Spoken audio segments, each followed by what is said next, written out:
Kabul airport पर तेज गोलीबारी के बीच 129 भारतीय यात्रियों को सकुशल वापस लाने के लिए हमारे भारत की एक एयर होस्टेस हैं श्वेता शंके, इनकी काफ़ी तारीफ हो रही है। मैं आपको बता दूं कि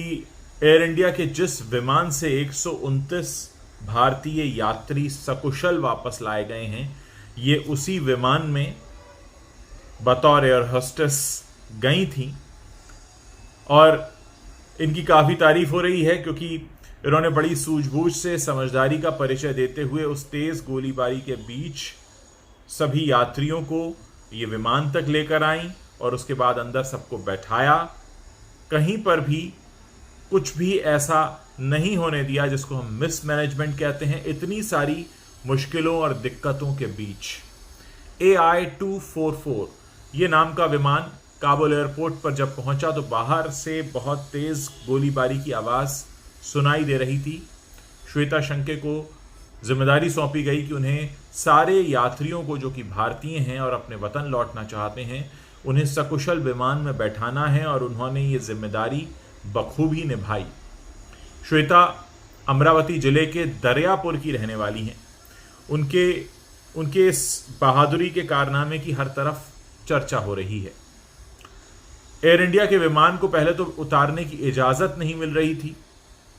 और दूसरी तरफ ये भी डर बना हुआ था कि अगर ये विमान उतरता है तो कहीं ऐसा ना हो कि इसका अपहरण हो जाए। सभी जानते हैं काबुल में क्या स्थिति बनी हुई है, लेकिन उस सब के बीच अपनी जान हथेली पर रखकर जाना, यात्रियों को लेकर आना, विमान में बैठाना,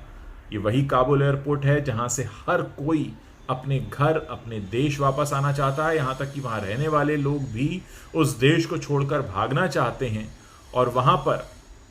इतने डरावने माहौल में बड़ी स्थिर बुद्धि का परिचय देते हुए बहुत शांत दिमाग से बाहर जाना, सबको लेकर आना और फिर अपने इस लक्ष्य को पूरा करना,